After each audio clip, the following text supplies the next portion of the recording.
يسر شرا يره، الذهب بالجرام والعمل بالذره. فمن ثقلت موازينه فأولئك هم المفلحون، ومن خفت موازينه فأولئك الذين خسروا أنفسهم في جهنم خالدون، تلفح وجوههم النار وهم فيها كالحون. ألم تكن آياتي تتلى عليكم فكنتم بها تكذبون؟ قالوا ربنا غلبت علينا شقوتنا، أهلنا أموالنا مزارعنا متاجرنا، غلبت علينا شقوتنا وكنا قوما ضالين، ربنا أخرجنا منها فإن عدنا فإنا ظالمون. قال اخسأوا امكثوا يا أهل الجنة خلود بلا موت ويا أهل النار خلود بلا موت.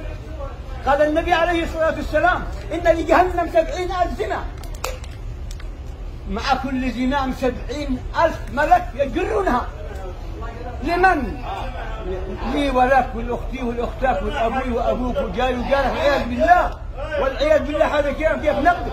إنما المؤمنون الذين إذا ذكر الله إنما المؤمنون الذين إذا ذكر الله وجلت قلوبهم وإذا تليت عليهم آياته زادتهم إيمانا وعلى ربهم يتوكلون. الذين آمنوا وتطمئن قلوبهم بذكر الله، ألا بذكر الله تطمئن القلوب. قال النبي عليه الصلاة والسلام نعمتان مغبون فيها كثير من الناس، الصحة والفراغ. وتعلق العبد تفرغ العبادة أمر صدرك غنى وأسد فقرك، وإن لم تفعل ملأت يدك شغلا ولم أسد فقرك. من أمسى وهمه الدنيا فرق الله شمله وجعل فقره بين عينيه، قال النبي عليه الصلاة والسلام ولا ينام من الدنيا إلا ما كتبه الله له. ومن أمسى همه الآخرة جمع الله له شمله وجعل غنى في قلبه، وقال الدنيا تأتيه وهي راغمة. من كانت الدنيا همه ألزم الله قلبي 4 خصال: هما لا ينقطع منه أبدا، وشغلا لا يتفرغ منه أبدا، وفقرا لا يبلغ غناه أبدا، وأملا لا يبلغ منتهاه أبدا. قال هناك يعني وإلا تتركوك فيها كركب الوحش بالبرية. وتعالى يقول عبدي خلقتك لعبادتي فلا تلعب، وقسمت لك رزقك فلا تتعب، إن رضيت بما قسمته لك أرحت قلبك وبدنك وكنت عندي محمودا، وإن لم ترضى بما قسمته لك فوعزتي وجلالي لأسلطن عليك الدنيا تركض فيها كركب الوحش بالبرية وكنت عندي موجودا. وهذه الدنيا التي قد فاخر فيها ونعمل ونترك زهرة، أتعاظ ربها أنها زهرة بس. ولا تمدن عينيك إلى ما متعنا به أزواجا منهم زهرة الحياة الدهرة. وهذه النبات تجري من هذه الزهرة 3 أيام 4 أيام محلة. ولا تمدن عينيك إلى ما متعنا به أزواجا منهم زهرة الحياة الدنيا لنفتنهم فيه ورزق ربك خير وأبقى. وأمر أهلك بالصلاة واصطبر عليها لا نسألك رزقا نحن نرزقك.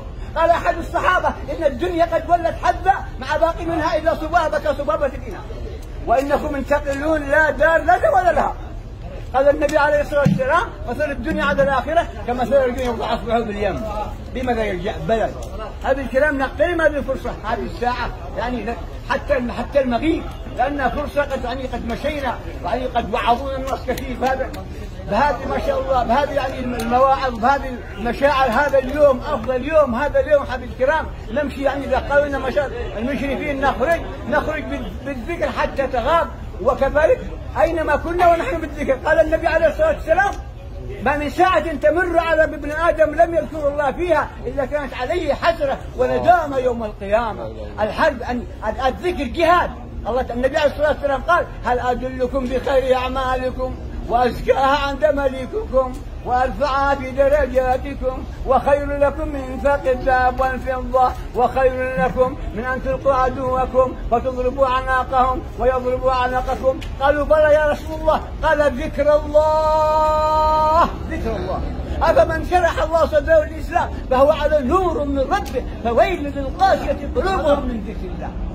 أخوف آية في القرآن فمن يعمل مثقال ذرة خيرا يره ومن يعمل مثقال ذرة شرا يره. قال النبي عليه الصلاة والسلام: ما منكم من أحد إلا سيكلمه الله ليس بينه وبينه ترجمان، فينظر إلى أيمن منه فلا يرى إلا النار تلقاء وجهه، فينظر إلى أيمن منه فلا يرى إلا ما قدم، وينظر إلى أشأم منه فلا يرى إلا ما قدم. قال يعني وينظر إلى ما بين يديه فلا يرى إلا النار. اتقوا النار ولو بشق تمرة. جاء رجل يقول: يا رسول الله دلني على دعاء أدعو به. قال: اللهم إني أعوذ بك من شر سمعي ومن شر بصري ومن شر لساني ومن شر قلبي ومن شر مني. احفظ لسانك أيها الإنسان لا يلدغنك إنه ثعبان. كم في المقابر من قتيل لسانه كالتهاب عليه الأقران. لابد نستغل هذه الفرصة، وأينما كنا نكون ذاكرين من الله وتعالى. قال: ولا تنية في ذكري وجزاكم الله خير. ولا تعالى قال: كنتم خير أمة أخرجت للناس تأمرون بالمعروف وتنهون عن المنكر وتؤمنون بالله وجزاكم الله خير. والسلام عليكم ورحمة الله. جزاك الله خير.